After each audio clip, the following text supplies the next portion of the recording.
শান্তির নীড়ে চলে আসলাম। এটা হচ্ছে আমার নিজের শান্তির নীড়, যেখানটায় খাই না খাই ভালো লাগে থাকতে। প্রতিটা জিনিসের প্রতি এতটা মায়া হয়েছে না, এগুলা রেখে কোথাও গেলে একদমই শান্তি পাই না। আসলে মনটা এখানেই পড়ে থাকে যে আমার জিনিসগুলা আদৌ ঠিক আছে কি না, না নষ্ট হয়ে যাচ্ছে। হয়তো বা বাবার বাড়ি এমনিতে এই আমার বাসাটা একদমই কাছে, তাও মনটা সবসময় এখানেই পড়ে থাকে। কিন্তু ভালো লাগে, দুই জায়গায় ভালো লাগে, বাবার বাসায়ও ভালো লাগে, এখানেও ভালো লাগে, কিন্তু এখানটা একটু বেশি ভালো লাগে। যাই হোক, বাসায় চলে আসলাম আর আমার বাবাটা খেলা করছে, ও অনেকটাই সুস্থ আগের থেকে। আসসালামু আলাইকুম এভরিওয়ান, সবাই কেমন আছো? আলহামদুলিল্লাহ আমি ভালো আছি। আমি সাথে বলছি শরীয়তপুর থেকে। আশা করছি আমার ভিডিওটা যে যেখান থেকে দেখছে সবাই অনেক বেশি ভালো আছো। তো সবাইকে ছোট্ট একটা রিকোয়েস্ট করছি, যে যেখান থেকে আমার ভিডিওটা দেখছো, ভিডিওটা দেখা শুরু করার আগে একটা লাইক দিয়ে দেখা শুরু করবে। আর পুরো ভিডিওটা দেখে যদি কোথাও কারো ভালো লেগে যায় তো অবশ্যই সাবস্ক্রাইব করে দিবে।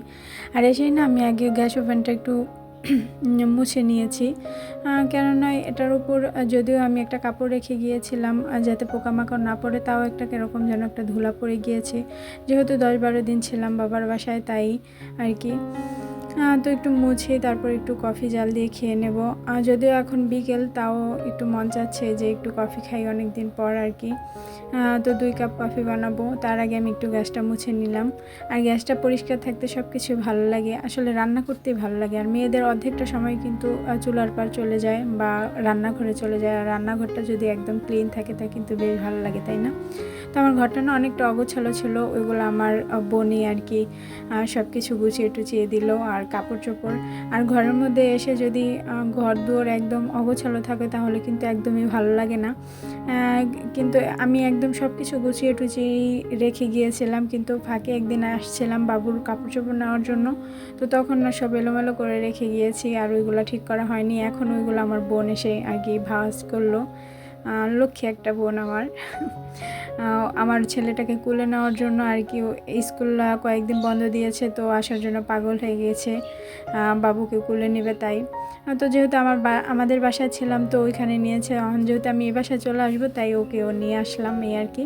তো দুইজনের জন্য এই তো কফি বানালাম, আর একটু এখন কফি খেয়ে নেব। আর আমার ক্যামেরাটার মাঝে মধ্যে যে কী হয় জানি না, একদম ভালোভাবে অ্যাঙ্গেল করেই ধরি, কিন্তু ফাঁকের মধ্যে এরকম সোজাসুজি হয়ে যায়। যাই হোক, কিছু তো আর করার নাই, বুঝি না। এই ফোনটা যেহেতু নতুন নিয়েছি, অনেক কিছু এটার বুঝি না আমি।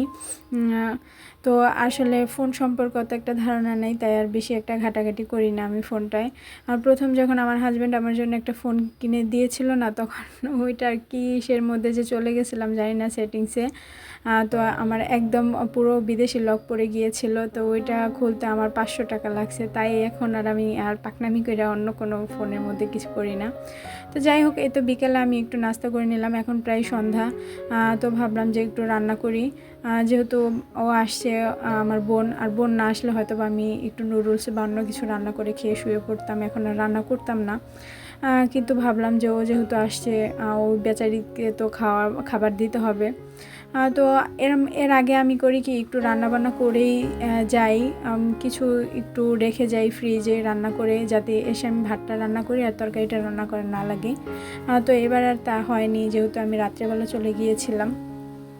তো এদিকে দেখো আমি শর্টকাট রান্না করব, তাই আমি একটু মুরগির মাংস নামিয়েছি, তো ওইগুলো একটু আলু দিয়ে রান্না করে নিতেছি, যেহেতু তাড়াতাড়ি হয়ে যায়। আর মুরগির মাংসটা না আমার কষিয়ে রান্না করলে বেশি মজা লাগে।